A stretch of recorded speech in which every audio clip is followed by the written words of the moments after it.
Welcome to the Blindside Blitz, where the hits come fast and the takes come harder. The NFL playoff picture is coming into focus, and the action is heating up more and more every week. The Broncos and the Rams have punched their tickets to the playoffs. The Chiefs on the outside looking in, seeing Patrick Mahomes having that sad injury. Also, the Buffalo Bills rally behind the Josh Allen to storm back and knock off the Patriots here in a statement win. Every snap matters. Every result shifts the landscape, and we're all breaking it all down. Plus, we're diving into fantasy football strategy and betting angles, all the ones you need to know with fantasy football and sports betting guru Iggy Gilbert. Joe, let's get it going here. I'm Jim McPhee, and right there's Mr. Joe DeCapita. What's going on, Blitz Nation? Welcome back for yet again some more football talk. And we have a special guest, a guy that we hold near and dear to our hearts, a guy that this is going to be his third time on the show. And gotta be honest, Iggy, the fantasy football aficionado that he is, the man that is the ultimate IDP nemesis to you all. Iggy, welcome to the show, brother. Hey, Joe, thanks for having me, Jim. What's up, guys? Glad to be back here with the blind side. It's always a fun time. Always, buddy. Absolutely. We're gonna get into a little fancy, but I gotta talk to you about your Packers too. They're one of the teams I thought were in the best early on in the season. But since late they've kind of been up and down. Still, I think they're a real good team, playoff team. But now Micah Parsons going down. How confident are you in your Packers here moving forward into the playoffs? Hey, Jim, that's a good question. Yeah, I initially after it happened, it was the end of the world. You know, skies falling. It was 24 NFC Championship versus Seattle, kind of feeling for Green Bay Packer fans. They know what I'm talking about. And that's a huge blow, you know, tackle before that. I don't know. The NFC open, but I don't know that it's that open. But I do expect them to play well, probably make the playoffs just because they got a 2-game advantage on Detroit. So they'll still make the playoffs, and they're going to have to get it done with offense. Go get Jordan Love, kind of take his overs because they're not going to be able to stop too many people because they're not going to generate pass rush. So I still believe, but the hopes are dampened. You know, life comes at you quick. Like you said, the blitz hits you quick, and you know the hits keep coming, and you got to just roll with them. You know, it's just you see what happened. They took him off the field. The game kept going. So that's just the reality of it. Yeah, absolutely. So I mean, I'm hoping for him too. I mean, I really like what that team is doing and the coach there, everything that they're built around. I think they have all the talent in the world to take it far in the playoffs. Early on, I think when we talked to you, it might even begin at the early beginnings of the season. We joked about I had been at a party and somebody drafted Trevor Lawrence first overall with their first pick in the first round, and I laughed my balls off. But if you look at the way he's played the last couple of weeks, though, like 44 points or so, I think even last week, fantasy-wise, he looks like a pretty good pickup, at least right now. What do you think about Trevor Lawrence right now for some teams here, maybe trying to go deep in their playoff run? Yeah, you know, I think he's going to be a fantasy football darling. I have him in one of my leagues. That's my super flex, and he's obviously going to be starting. Liam Cohen's the real deal. You know, once you surround a guy with good wide receiver talent, a running back that's going off, and a good coach, turns out a first overall pick isn't so bad, you know? So it's just something to keep in mind, but I think he will take teams to the fantasy champion. Tough draw this week against the Broncos. You know, that's going to be the ultimate. That could be a positional battle for first in the AFC even. So I'm really excited for that game. Absolutely. Right on. Hey, Iggy, I got to ask you, like, you know, with Micah Parsons going down, obviously, and now he's not going to be around for the Packers for their playoff run. Can you foresee somebody kind of taking that torch on and kind of making more of an impact now, maybe like a Rashawn Gary, you know, for that defense to kind of like uplift the defense, even though obviously Micah Parsons, their gem, is now not going to be with them. Do you see someone else kind of stepping up to the plate? Yeah, Joe, that's a good question. I think you could look at Lucas Van Ness. If they're going to use him, they kind of use him more to stop the run. But Edgerrin Cooper, believe it or not, kind of gets a boost to me because he's been sent on blitz packages before coming out of that linebacker position. And Micah Parsons was lining up in the A gap, the B gap, the C gap. He's lining up all over the place. So they could run some inside blitzes, particularly now that Walker's healthy. Quay Walker's still one of the elite linebackers in the NFL. So they can kind of offload some of that responsibility to Quay and use Cooper as a, you know, more of a edge, not an edge rusher, but a quarterback pressure guy. And he's a do-it-all linebacker too. So I think Cooper's honestly probably the guy you're going to be looking at for somebody to start making big plays. Possibly Keyshawn Nixon. they kind of line him up outside. He's been receiving a lot more cornerback work, but they might line him up more in the nickel, blink some pressure with him as well. They're going to have to get creative. That's the bottom line. That's what it's going to take. Right, right. I tell you that. Next one here. So we brought you on. We hyped you up a little bit with fantasy football and everything. I gotta ask, the way the season has gone this year, there's been ups, there's been downs, there's been downright tragedies in the fantasy world, whether it be injuries, whether it be bye weeks, and just can't seem to find that guy. Now we're into the playoffs. Now we're into the nitty gritty of the season where not everybody made the playoffs. We get that. But for those that are still alive and those that are still moving on to the next round, do you have any kind of advice for them in terms of maybe how they approach the postseason versus the regular season? Yeah, I mean, I do a show with another FSWA inaugural Hall of Fame member, Greg Kellogg, and one series he always has, good friend with William, is studs to sit, and every week they lay down a stud to sit. It's so crazy, right? But Yeah. I advanced in all 5 of my leagues last week. I tinkered with lineups. I took out Lad McConkey. I put in everybody else. I put in Swift, although he had a questionable designation. I put in Jacob. So I just would say treat your lineup a little bit more like a DFS lineup. To take out maybe a guy that's gotten you here to this point, but you're going to have to do that based on the matchup. Look at the injuries. Do you have Travis Kelce? All right, is he going to be that good with Gardner Minshew as the quarterback? These are things you're going to have to be willing to do. Opportunity favors the bold, okay? So be bold with your lineup decisions. Treat it more like a DFS lineup. This guy has only played 1 game for me because I needed him on a bye week, but I think he might be able to go off this week because of the matchup. You could be looking at, Keenan Allen. You could be looking at Trey Harris for the Chargers playing against the Cowboys. Faith in some of these guys. They're into the tail end of the season. The things there. They know the playbook. They know the audible.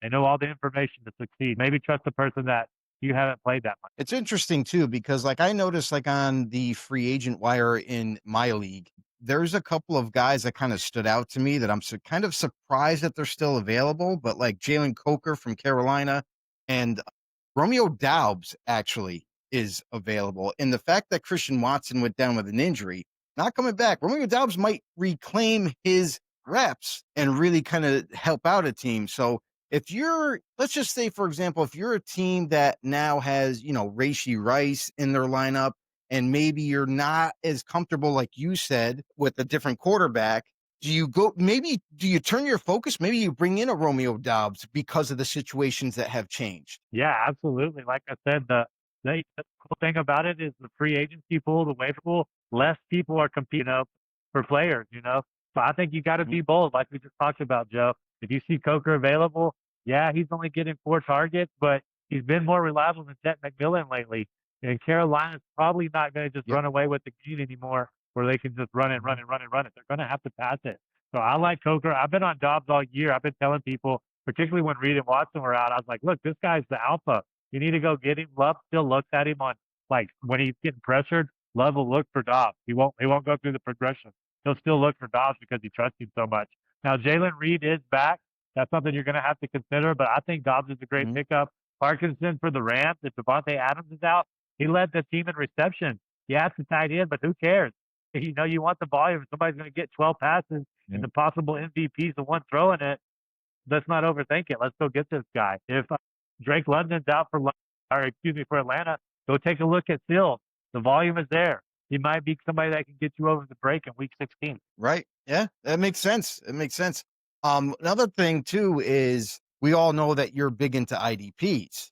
Now, for those that are still alive and are into the IDP leagues, do you have any advice for them in terms of different defensive players? What should you be targeting in the free agent wire for the postseason? What's something that where other league players can come in and say, hey, listen, this one position is pretty valuable. Maybe I want to stock up on that in the postseason. I think, there's a lot of good value, but December football, guys, and that means running, that means hitting, that means turnovers. I think you want guys that'll do this. There's a reason running games and defenses win championships later in the season. The weather's getting cold. Quarterbacks maybe aren't reading as well. injuries like we talked about. Mhm. So you want to stack up on positions where the snaps are going to be there. I'll give you some names. Devontae Maddox, Detroit. He's filling in for Brian Branch. I mentioned him last week. He came in and had a great game. Detroit's playing for a playoff position. They're playing some good teams coming up. Pittsburgh, I believe, Green Bay as well. One more. No, not Green Bay. Minnesota. So they're playing some pretty good secondary teams or passing teams coming up. So you go take a look at Avonte Maddox. And then here's another thing to consider, real quick, Joe, is Von Miller. He's going for personal records. He gets a couple more sacks. He's in the top 10. Now, wow. Washington's not playing thing. Well, he's our snap crease has already gone up. He's gotten a sack in the past 2 games. Now he lives and dies with that 1 sack. But if you're in a big sack league, go pick up Von Miller. I put him in 2 lineups. He did his job. I think he's going to have some opportunities to get more sacks and kind of get in that top 10. And if this is his last one go around, take a look at it. Calais Campbell, he needed defensive tackle. This guy's going for he blocked a field goal last week. There's some guys going for some, personal records, NFL records. Get those guys in the lineup. Yeah, Iggy. So we've talked about IDPs. We've talked about, your PPRs, your standard leagues, that type of thing for some help. Now let's focus on a little bit with something that I feel like not a lot of people talk about when it comes to fantasy, and that's weather conditions and personnel situations. When you're going into now the postseason, or you're already in the postseason for that matter, how much should you be paying attention to the weather and possibly some of these players that might be sitting down on the bench? Yeah, you've got to pay attention to it. All factors, football and fantasy sports in general are very dynamic. Some sports, hockey, basketball, the weather doesn't matter. Football, it does matter. Go look at some of these totals that have been played in cold weather games. Cleveland, you probably were relying on a couple people to do well. They got in that cold weather in Chicago and they were down and they basically quit. Buffalo's going to get another outdoor game. Orchard Park, Patriots, Green Bay Packers, Chicago Bears, Seattle Seahawks. These are going to be teams with good fantasy football players that are going to be playing outside and they're going to affect games, okay? Some quarterbacks can't cut it through the wind. Some can. Caleb Williams, Josh Allen, Jordan Love, Aaron Rodgers. These guys have proven they can cut it through the wind. Had trouble, didn't get any points until garbage time. Some indoor quarterbacks, we've got to see what CJ Stroud, we're going to have to see what Justin Herbert can do. We're going to have to see what some of these guys can do against that. So that's something you have to take into effect. And then, some guys that have nothing left to play for, they're going to pull them. Arizona don't have anything to play for. They may look at their rookies. Saints may look at some of their rookies to see what they're going to do. That's something else you got to take into consideration, Joe. Like these new head coaches out of the playoffs. Let me go look at some of this talent we haven't had time to look at. So you got to take that into consideration as well. Yeah, I mean, I agree totally, Iggy. Also, I have to come clean to you because I was in the playoffs for 1 week, and I gotta say, my team didn't do bad. I scored 149 points. Now, typically in the league that I play in, 149 is like an automatic win. It's a layup. But the unfortunate part was the fact that I played against freaking Kyle Pitts, who had 45 points by himself and literally won the game for the guy that I was going up against. I mean, sometimes, am I right, Iggy? Like, there's some situations, no matter how much you prepare, weather conditions, personnel, injuries, the hot hand that you put in your lineup, no matter what you do, just sometimes it's just not in the cards for you. Yeah, there's mismatches. And the truth is, these are professional athletes. These guys are going to have great games every while. Dawson Knox out of the blue had a kid. What did he do? Come out 2 touchdowns after that? Yeah. I mean, there's certain things you can't account for. Like, I remember AJ Hawk talking about dad genes. He's like, once you get your kid, get those dad genes and, you start performing well. I never played professional football, but sometimes as a dad, I feel that. And yeah, dude, that's the beauty and the heartache of it, right? Somebody's going to have those games in the playoffs and they're going to get you. And it's funny. Somebody told me a story. They had Pitts in the lineup and they were like, hey, I didn't mean to leave Pitts in, after 1 or 2 minutes. The commissioner's like, hey, it's the playoffs. I'm sorry. Ended up going off and winning that match. That's the unpredictability of it. That's why we love it. Absolutely. Absolutely. Now, for some of the people that are out of the playoffs, me included, looking forward to next season, what should you be taking? Like, I guess what I'm going to be asking is, should you be taking notes on some of the players that kind of excelled late in the season that you could see return back to that same team or is going to be on that same team for next year? Maybe kind of write it in your little book and like kind of keep that a secret to yourself for like next year's draft. So maybe you can pick a few of those players late in the rounds. I would take it with a grain of salt. Like you said, put it down, make a note of it. Mhm. But there's so many injuries. The coaching personnel, I'm just such a big coaching guy. Why Okay. why is Trevor Lawrence doing so well? The coaching improved drastically. Best coach he's ever had. And then last year, I think there was 14 offensive coordinators that switched positions or switched places or went on the head coaching job. And I believe there was 11 defensive coordinators. So, you got to be careful. You can look at Kenneth Gainwell. Philadelphia Eagles never really used him right. I've been a big proponent of his, and watch out for Kenneth Gainwell. He's going to do great things. He gets on Arthur Smith ran offense. It looks like a star. It looks like it could be an RB1 for every team. So coaching matters. So yeah, make a little list and make sure, hey, did the coach stay the same? Did the quarterback stay the same? Did the offensive coordinator stay the same? Did the offensive line more or less stay the same? Okay, let's go take a look at this guy. And also, I would say, Joe, in Dynasty true for rookies. These rookies, they're going to take about 10 or 11 weeks. Now you're starting to see in week 14, week 50, R.J. Harvey, Trayvon Henderson. Just some of these guys just coming on because they got the playbook. They got the confidence of the coach. Those are the guys you really want to target. Harold Fanning, go get these guys if you can in Dynasty. Iggy, we just got a comment in our chat, and the question is, and this is definitely all right up your alley. He says, Burrow or Lamar in week 16? 6 points per touchdown as of now. I have Lamar in, and which two wide receivers would you play in non-PPR? Jefferson, Sutton, Jaden Reed, Rice, or Ibuka? Even though Lamar's not running as much as I still got to go Lamar over Burrow. They're still playing for something meaningful. They're kind of getting back to health. And all it would take is one big run from Lamar rushing touchdown. I think he gets it. As far as the wide receivers go, you can't trust Justin Jefferson. I'm sorry. So I'm going to go Sutton and I'm going to go Reed here. Ibuka is falling off. Mike Evans looks like the true alpha there again. Rashid Rice, we talked about. No Patrick Mahomes. I'm sure he'll get volume, but I just would rather go with Reed, who I saw get volume last week. We know Watson's going to get out. And it's Sutton, he just continues the ball with Bo Nix, one of his best games, big target guy. So give me Sutton, Reed, and Lamar. Excellent.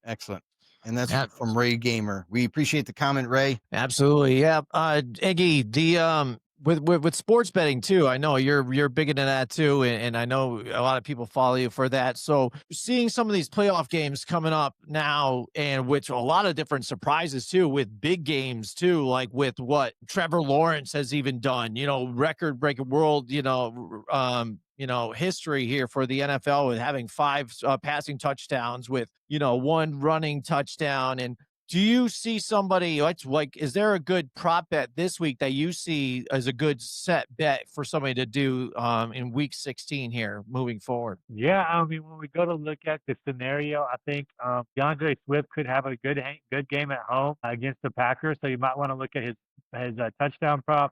Kyle Monangai is kind of a playoff hero. People were able to pick him up, get a couple of good weeks out of him.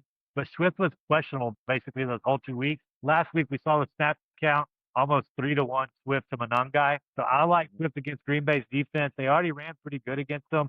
Now that was a formidable rush defense. They might try to clamp it on, but I just kind of think Chicago is going to play with a positive game script against my beloved Packers. So I expect to see a lot more from Swift. Maybe a couple of dump offs as they forget who to check off. Dalton Schultz,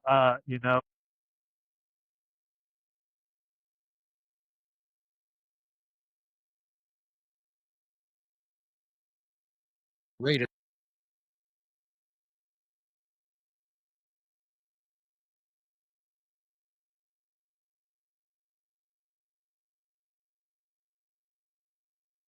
Two touchdown catches, should have had 3 last week against Raiders. So fire up Schultz on a bet because his yardage is probably going to be low. Takes the over on it. Nice. Excellent. All right. Thanks, Iggy, for joining us. I know you're pressed for time. Yourself on the Zamboni, man. I want to take a ride on one of those bad boys right there, man. Look at that. Yeah, dude. Yes. I love it. I want to do it one time, man. Check it out. Yeah, man. So I appreciate you out there. I know nothing about the NHL. I can name 3 or 4 players. I'm a football and basketball guy. Nice. Absolutely. The sports affiliation. Iggy, you want to plug something else too before we leave? I know you're involved in a lot of different things too. The hashtag FF7s and.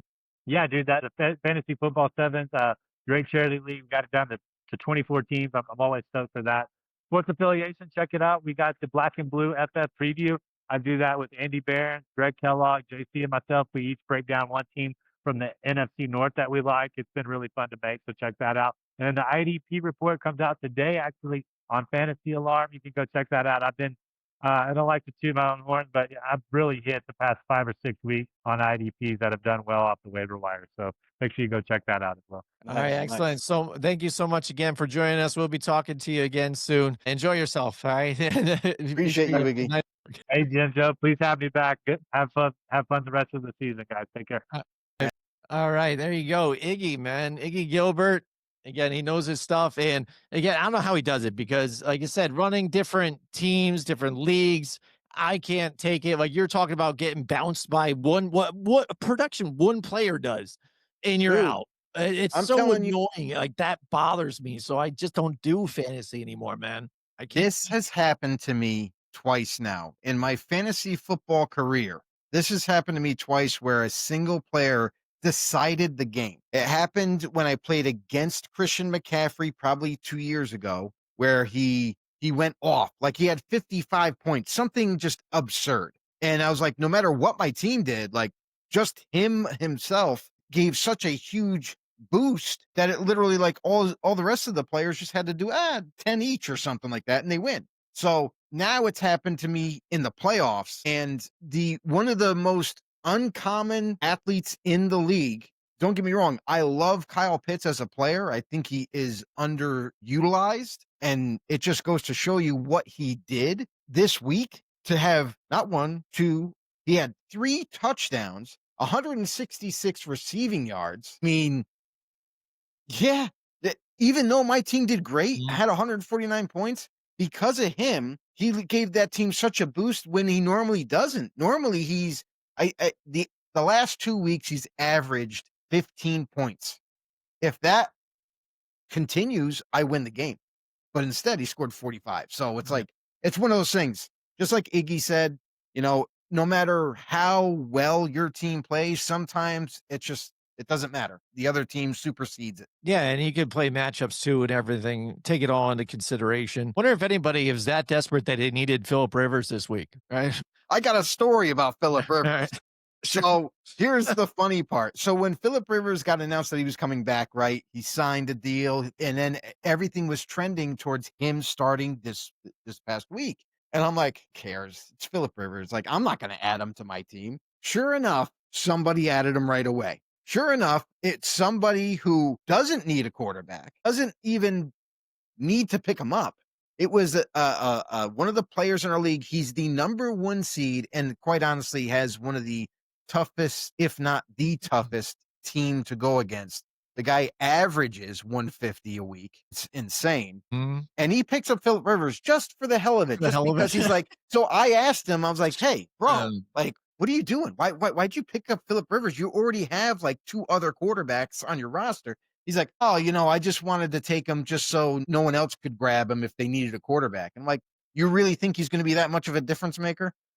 Right. So sure enough, like in fantasy wise, he didn't really do much. Like he did okay, but he didn't do much. So it was one of those weird things where like, I'm like, no one's going to be picking this guy up. But sure enough, he got picked up. That's funny. That's funny. All right. So the real reason we're here to talk though, too, is fun talking fantasy football. Whenever Iggy's on, I mean, you guys definitely have to like, when he's on, you guys have to jump on here. Like we got to promote that better. Like whenever he's on there, you guys have to be up here in the chat asking your questions because it's crunch time right now. It's playoff time. Yeah. It's getting closer to the chip. It's week to week. You know what I mean? Friendships are destroyed and, and things are going down. You know what I'm saying? Like, it's just crazy. Jim, it's not even the fact that when we get Iggy on, he just drops so much knowledge, whether it be betting, whether it be fantasy, IDPs in the fantasy world.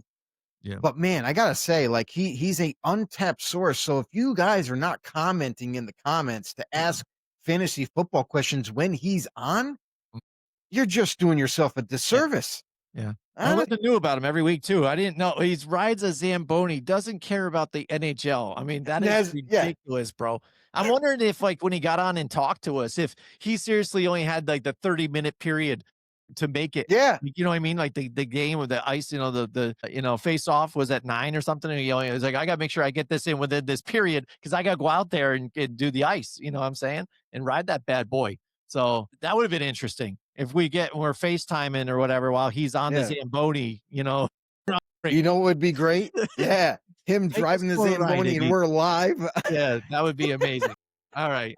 So, like I said, let's get to the reason we're here. It's playoff time again. It is playoff time, bud. Now the Broncos are in, the Rams are definitely in, and now there's the rest. It's shifting all around. Right. Chiefs are out now, and not only just out of the playoffs, but now Mahomes. It stinks too for a game where now it's down to that, and then it's pretty much that game was already over, and the game was over, and he goes down with a torn ACL. So I mean, that's injury to come back from. I mean, at least for he's going to be shut down for the rest of the season. We'll see him next week. But now there's a lot of different questions around this franchise to where a lot of people are saying that the dynasty is done now.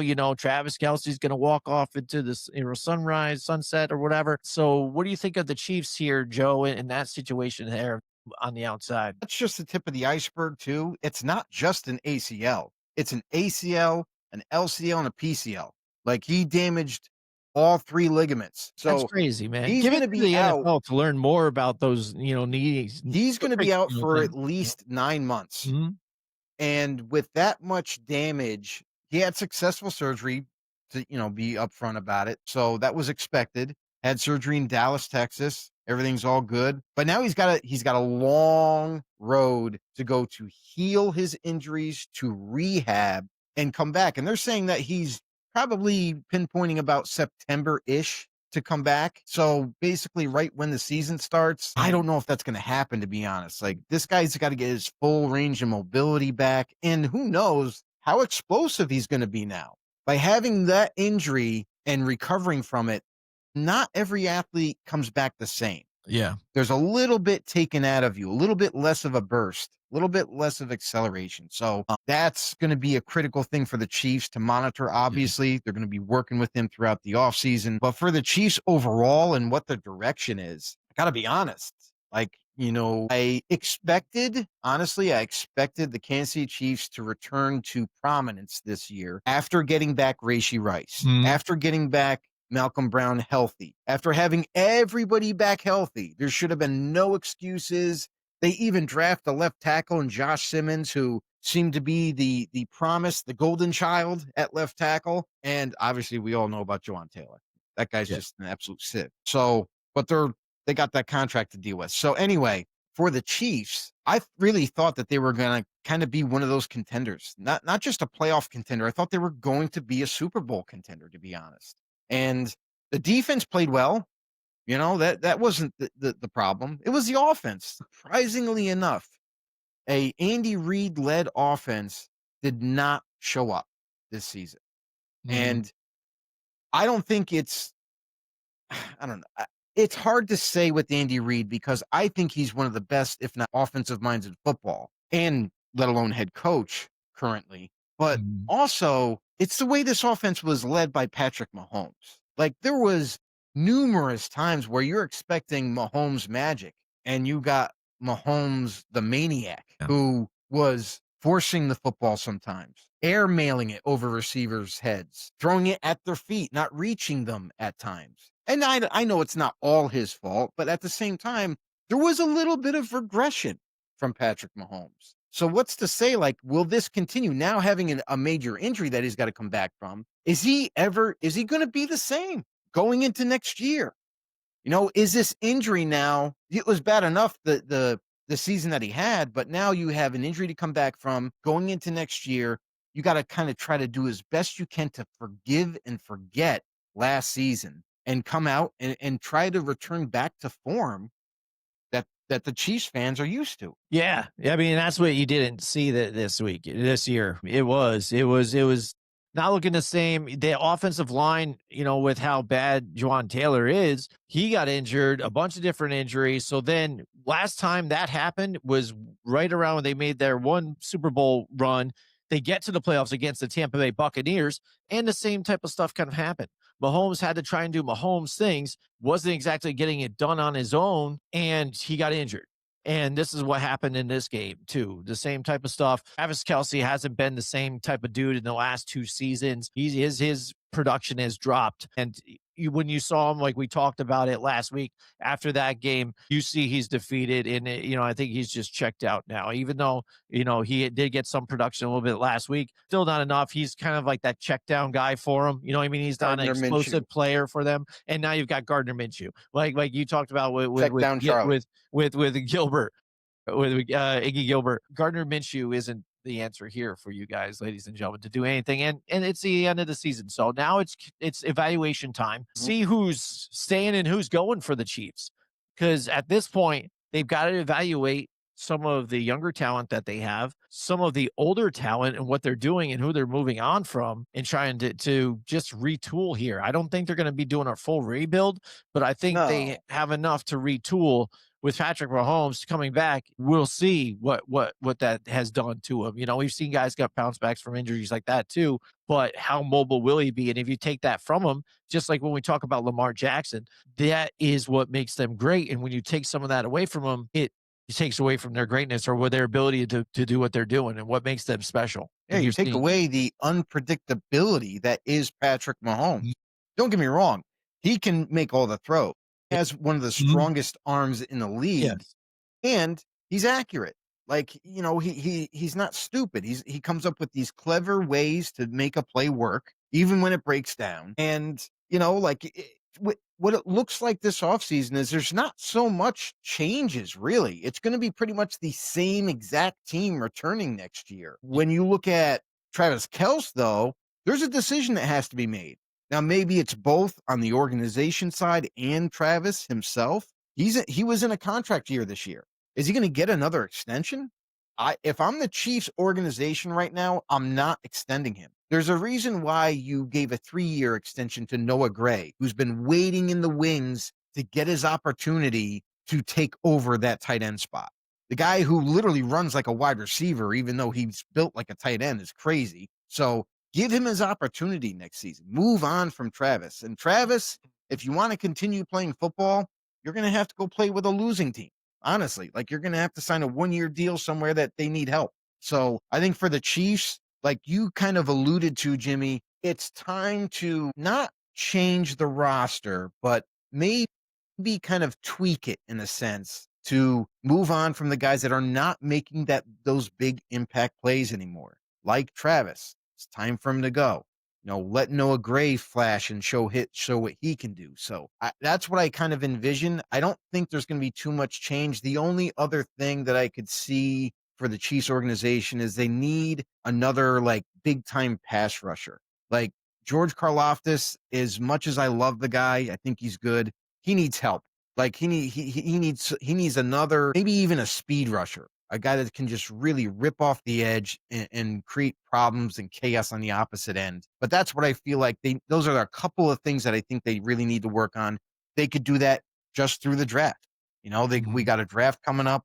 They can add those positions. And I feel like the Chiefs should be just fine. It's just going to be a matter of how much better or can Patrick Mahomes, excel versus what he did this season. Absolutely, Joe. So we're talking the playoff picture right now. I think it would be fun to talk about who's hot, who's not right now into the playoffs. Because we've talked about these teams to exhaustion even and up and down and how they're moved, but the lineup has pretty much stayed where it's at. They're shifting around like we've talked about to Packers in a rough loss here against the Broncos the other night. That was, devastating for them. Again, dropping them back. What a game. What a game. Yeah, it was. That was what a game. Too. I'm up, I'm like watching with one eye. I'm like, it's still going. I'm like, oh, here we go. Yeah, it was just, it was tough because I was rooting for the Packers the whole way. Looking at the teams now that are technically all in the hunt now at this point, Patriots lose to the Bills in a crusher here. A letdown? Yeah, a letdown. You could have totally punched your ticket right there. You were winning. You were dominating that game. 21-0. All you had to do, you seal it up. But you give Josh Allen a chance, and that's all you have to give him. And he goes off and running, and that's what he was doing. He was making not only the throws, but off and running to the races, reading the defenses, scrambling around. And the key to this offense, we've talked about it time and time again, is through the running game. James Cook, no matter how the Bills might have valued him when that contract was being discussed, how the fans maybe valued him, he is a key value to your team, and he's got to be the guy to kind of, besides Josh Allen, their offense needs to revolve around him. That's something that we've already talked about too. Like we said that not only is Josh Allen the key, the only reason why the Bills are winning is because of Josh Allen. Like if he doesn't have a really good game, they lose games. And it's point blank period. That's as simple as it is. And now Josh Allen has got all the confidence in the world with James Cook and what he's able to do on the ground and receiving. Because why? We talk about this in the offseason. There's no playmaking receiver still on this Bills team. They never really made a strong enough effort to get an X receiver opposite Keon Coleman. Because Keon Coleman, let's face it, guy is literally a chains mover. He's a slot receiver that you're playing him outside. So because there's no playmaking ability, no big time playmaking ability, Josh Allen has to utilize his boy in the backfield, James Cook, in passing plays, in screens, option plays. Like it's to the point where like if James Cook can't run the ball, if Josh Allen struggles at all, this team is done. There's nobody else that can save them. The defense? Are you kidding me? The defense can't save them. They're lucky to get some of the plays that they did against the Patriots. And that's only because they had the lead. So they pinned their ears back. So I'm sorry. I'm still not convinced that the Bills are going to not only, I think they're going to make the playoffs, but I just don't know how far they're going to go. They could be one and done, as simple as that. Yeah, because when you look at everybody in the playoffs here on either side, whether you look at the NFC or the AFC, each one of these teams have had their ups and their downs that are not like a solid team. Besides, you would say the Broncos and the Rams. Broncos, despite of what offense looks like at times, that defense is great, and they've really, had a huge winning streak and just dominated when they do. Rams, same thing, besides a little hiccup here and there, surprise loss. Rams pretty much have been dominating throughout. So I'm not surprised that they're the top two teams right now. Right. But some of these other ones, they're I don't trust a lot of these. But I think one of the things we need to talk about when you're talking about hot and who's not, you got to give it to the Jags and what they've been doing. 5-game winning streak right now.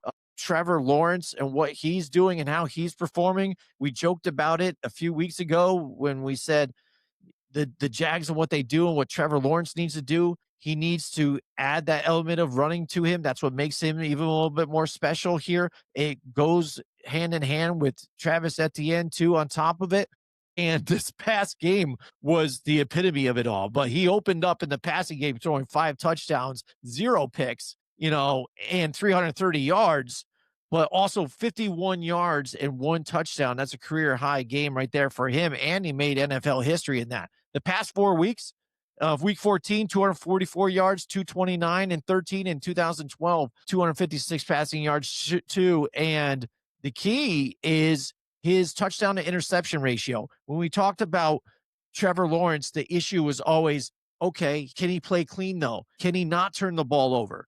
By him running, opening things up, it takes the defense to stop and look, and maybe he's going to take off. So they pull off of that instead of reading him where he might throw it. Then he's able to make even some more throws on the run. His turnover efficiency has been incredible, very efficient, and he's boasting a 9-0 touchdown ratio to interception over the final 3 games of this last stretch here. So playing at a great level, and that's what's helped push these guys into the playoffs further. Playing at a great level, but I need people to temper their expectations with this Jaguars team. I know they had a huge, dominating win against the very strong Jets, right? Like, this is a team that is one of the worst defenses, one of the worst run organizations, and terrible offense that they run. Yeah, they were expected to dominate them, and they did. And kudos to them because they're supposed to. But you're going to face a much tougher opponent this week. This is going to be the true test when they play the Broncos. They're going to play one of the better defenses in the league, and then we're really going to see just how much better this Jaguars team as a whole has gotten with the leadership and offensive mindset of Liam Cohen. Like, for him taking over the job as head coach has literally turned this offense around and team on how he makes his coaching decisions. And also, you see the defense thriving because the offense is having success, and just really recent success. So can they continue the momentum that they've built up to this point going into the playoffs? If they can get the win against the Broncos, I will say this: I will no longer defy them.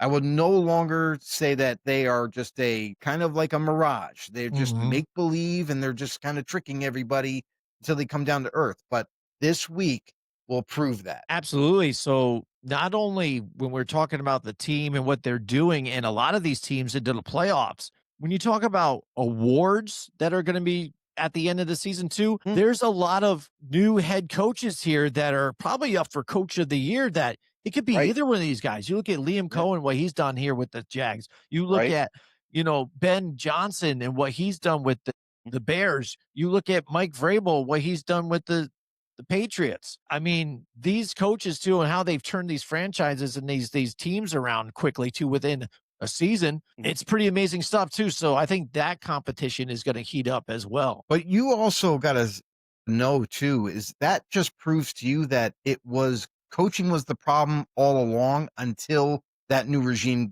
got in place, because there's a lot of bad coaches out there. There's also some really good coaches that just are waiting for the opportunity. And that's what you've seen with Chicago, with Ben Johnson.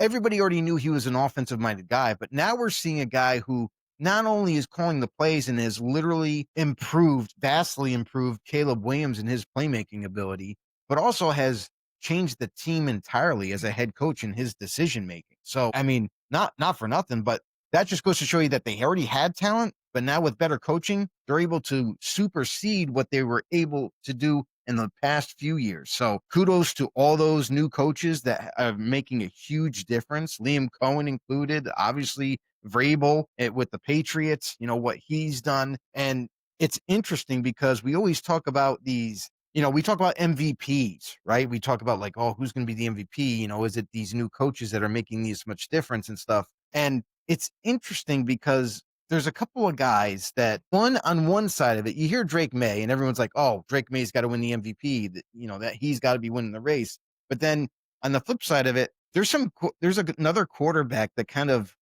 has gone vastly under the radar. And I found this stat, I got to tell you guys, Drake May's odds to win the MVP have shrunk to 18% after this past week's performance. He is now below both Matt Stafford, right? That's legitimate, makes sense. Matt Stafford has a 67% chance right now, and Bo Nix now has 29% chance for the award. So Bo Nix, who has kind of been under the radar, who's kind of been, I guess, lack for a better phrase, he's just kind of not been that guy. You know what I mean? Everyone kind of looks at him and says, oh, well, he's kind of like a manager. He's not really asked to do too much. Well, he played pretty darn well against the Packers, definitely proved a lot of the naysayers wrong in that game. Can he continue to do that now? Will Sean Payton continue to call an aggressive game like he did against the Packers? That's going to be intriguing. Yeah. And when you look at the other teams that are out here too, I think some of the teams that grind the games out might have a good shot to go all the way as well. And I'm talking about what the adversity the Chargers have even gone through, right? I just fucked it up. But yeah, the offensive line woes, right? The different injuries that they've had. You have the injury to Justin Herbert. Wide receivers, they had some, but they had to go and bring Keenan Allen in, somebody familiar for them. That was a legacy signing. Right? Honest. But now here they are in the playoffs. They're the 5th seed right now. They just knocked out the nemesis, the Chiefs, and they're winning by grinding out games, toughness. And I think that's another attribute that a championship team has going into the playoffs. So I think the Chargers have a good shot moving forward into this one too, and how they've grinded out games as well. Yeah, Jim Harbaugh, that's the game style he loves. Like he loves those tough, physical, nasty, down to the wire, bleed the clock dry and score at the end of every single drive. Like that's just how he likes it. And honestly, they love to play that physical role, but also they can flip it on the other side. And with Herbert, they can also sling the ball if they need to. So it's been a very dangerous offense. Obviously, with the lack of their starting offensive lineman that they don't have in the lineup, it does hurt them a bit, but they're still able to be physical, to run through defensive lines. And, with the fact of, Amarian Hampton coming back, now healthy as ever, he's looking really, really good for them. So they have him, they have Kamani Vidal to lean on.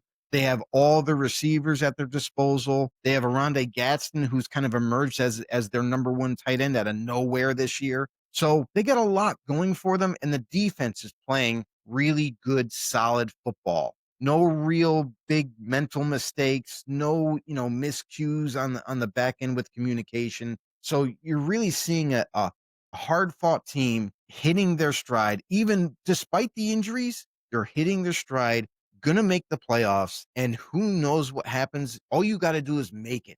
Once you make it, it's a whole new season, and it's got to be super exciting for Charger fans who have been dying just to get there. And now the opportunity is there. Now the Steelers, for me, that's got to be the team that just isn't hot for me. They're on the not side just because their temperature's just lukewarm. They're good, but not that good, and they're just kind of getting by in some of these games. You have the Miami Dolphins who played them hard. They're trying to play spoiler here and win. It was a boring game early on, like nobody's scoring. It was ridiculous. And you're talking about a playoff team, a team that needs to do something moving forward. And I like a good defensive game, but you need to score points to win in this league. What's going to happen when you go against a Josh Allen, the Chargers, the Patriots, what they're doing? These teams are going to try and airball it on you here. And the Steelers just keep getting older by the minute. Aaron Rodgers, his idea of, these young wide receivers aren't getting the message sometimes, or there's confusion. Just, hey, bring in another old guy. I can trust that old guy. I can trust this old guy. He's got experience. He's got experience over here. But now you're looking at your team, and now the average age is like 38, and you can't win like that. You need to get younger to win in this league. You need to work together. You need to change on your end, Aaron Rodgers, and maybe teach these young guys, tell them what they did wrong. Bold as a team, not just turn the clock back and, hey, there's the good old boys. I can trust him. He's been in the league a long time. I know what he can do and this and that. It doesn't spell like a victory for me. I don't see the Steelers even clinching at this point in their division. The Ravens now destroying the Cincinnati Bengals last week on the move. They can take on the Steelers here, and I can see the Steelers dropping out of this one. Yeah, and that might exactly be what, get tips over the cup, so to speak, with Mike Tomlin. And that could be the deciding factor. We've debated it on this show before about, is it Mike Tomlin's time to go? Well, honestly, if this dude does not make the playoffs, he's lock it up. It's done. He's out. Like, Pittsburgh is going to look to make a change there and see what they can do in the upcoming season, because this team, like, they've had a good run of bringing in veterans and getting away with it and kind of being successful with that kind of, mental capacity of how to build a team and how to continue to grind and win. But I gotta say, Jim, you're right. It has to be a good mix of vets and youth. And if you don't have that kind of equal balance, it throws it off. Now, here's the thing is, the season is long in itself. And now you're trying to fight your way to the playoffs, which just extends that season much longer. Very rigorous. Physically, you're going to be in pain. You're going to be sore. And when the older you get, your body doesn't hold up as well. And Rodgers will tell you that, because the dude is sore every week. So even if he goes into this next game that he's going to be playing, I bet you he's still sore from last week. So, and that's the thing, is you're seeing a team that's kind of just getting by based off experience, but it's not going to be enough when you need to make big time plays. I do like Jalen, what's his name? Jalen Wright, the running back, or Jalen Warren. Jalen Warren. him a lot, and that is a good decision that the Steelers made, promoting him to be the starter, not re-signing Najee Harris this past offseason. So you see a little bit of it here and there in Pittsburgh, but just not enough. Yeah, definitely. So for me, there's my who's not on the AFC side of the ball. Let's take a look at the NFC side, Joe. Who's hot in your eyes here in the NFC? The NFC, it's funny, right? Like the NFC has kind of been a little bit of a murkier water. And it's not just NFC, it's also AFC. But for the NFC, it's like Rams hands down has the best team, no doubt, right? But then it goes to, well, who's struggling right now? Like the Packers to me are up and down. Like they missed an opportunity by not beating the Denver Broncos. And I got it makes me wonder now. Whenever they play tougher competition, they seem to be they're right there in the thick of things, but at the end of the game, they're coming away with an L. And that can't happen. You got to be able to handle these tough physical games and come out with W's. So the Packers to me are not solidified. Like they're good, they're a good team. Don't get me wrong. They are a young team. They got a lot to work with. But I got to be honest. Like the Packers are one of those teams. The Detroit Lions. I continue to say it every week. Dan Campbell's got to stop calling plays. I'm sorry. He is a problem. Not like he always picks the wrong play, but it's also the way he's calling these games where when you should be throwing, he's running the ball because he has Jahmyr Gibbs and thinks that Jahmyr Gibbs is always going to get 10 yards. Like it's not attainable. You can't continue to do that and depend on guys. If the run game's not working, you got to do play action. You got to just throw the ball, but you got to mix it up. I just don't see enough of variety of good play calls in a single series from Dan Campbell. And a lot of times he hurts himself calling these plays. Give the playbook back to the offensive coordinator that was doing it in the beginning of the season, and let's see what you guys can do. So, like the Detroit Lions, even though they are one of those teams that are on the cusp of making the playoffs and all that, they're another team that they came into the season as being darlings and favorites. And right now, I'm just not really sure. Yeah. I mean, there's a lot of questions along those lines too for them.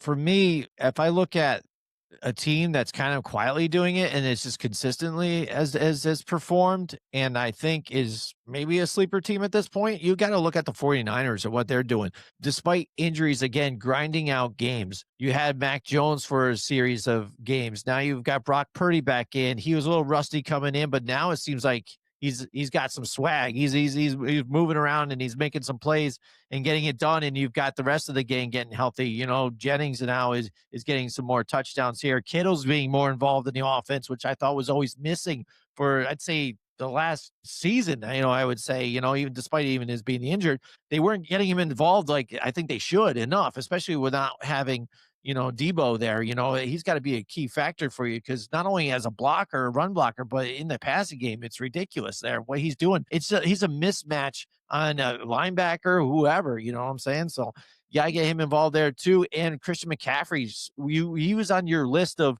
MVP rankings that just quietly not getting looked at for all around yardage, receiving, running too. They're averaging only 101 yards rushing per game and ranked 25th, but 100 yards of rushing a game is good compared to a lot of these other teams out here. And also in third down conversion, they're 49% here still, so which is pretty good and pretty efficient here in third down compared to the rest of the league.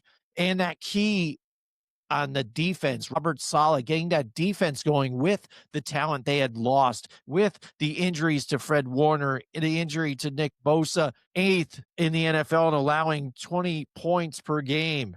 So, I mean, it's ridiculous what they're doing here. And with Kyle Shanahan, he's done it before. I am really high on these guys, and I think they could take it far here in this playoff. Oh, for sure. I mean, that's a team that, you know, we kind of alluded to a couple weeks ago of one of these teams that we could see as a team that was initially out of the playoffs and could fight their way in. Now they're kind of in right at the moment. They're gonna be in there as long as they don't kind of drop the ball and lose the next 3 games or something like that. I think they're going to be a lock. I think they're one of those teams, and again, much like the Chargers, where injury riddled at times throughout the whole entire season.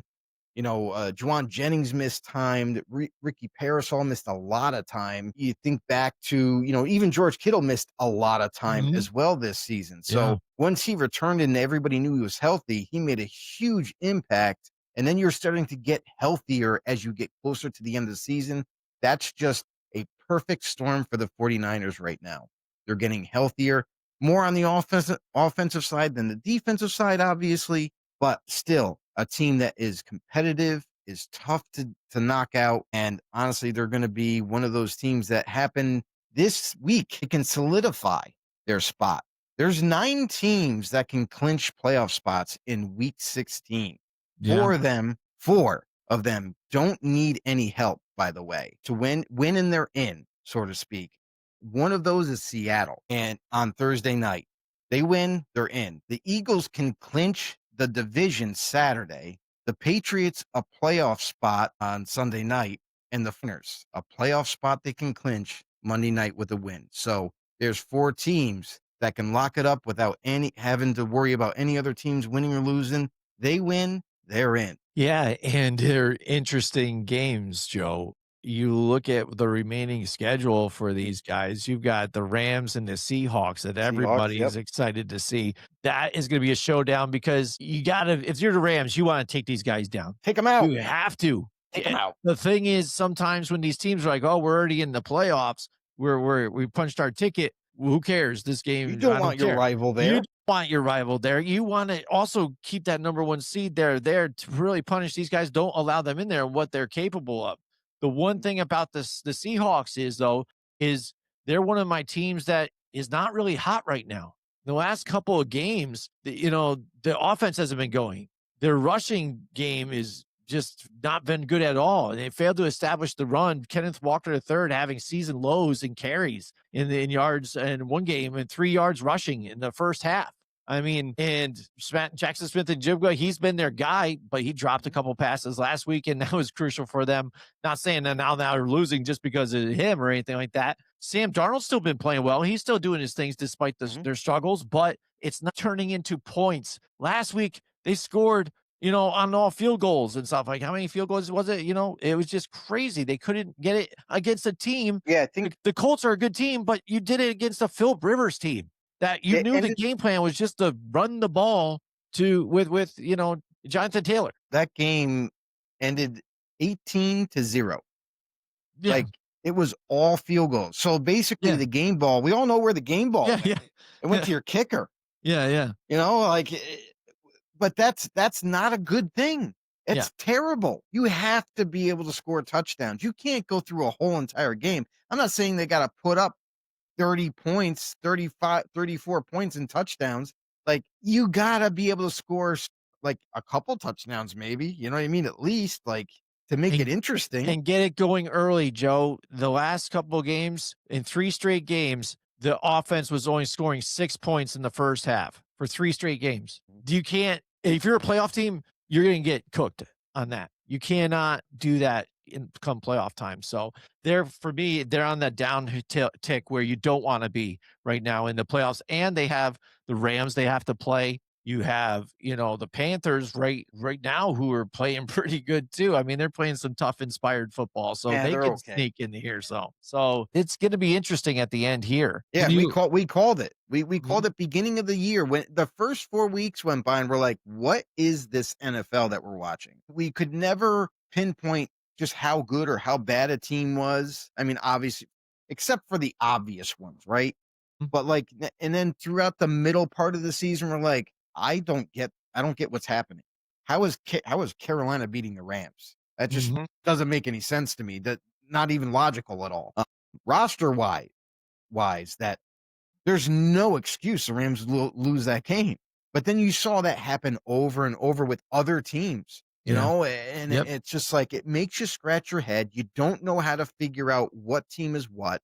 And that's why we're at where we're at now towards the end of the season. We're still looking for a definitive answer on what each team is, who's going to be the dominating team, but it's any given Sunday. Yeah. And that's what makes this game great right now. Yeah.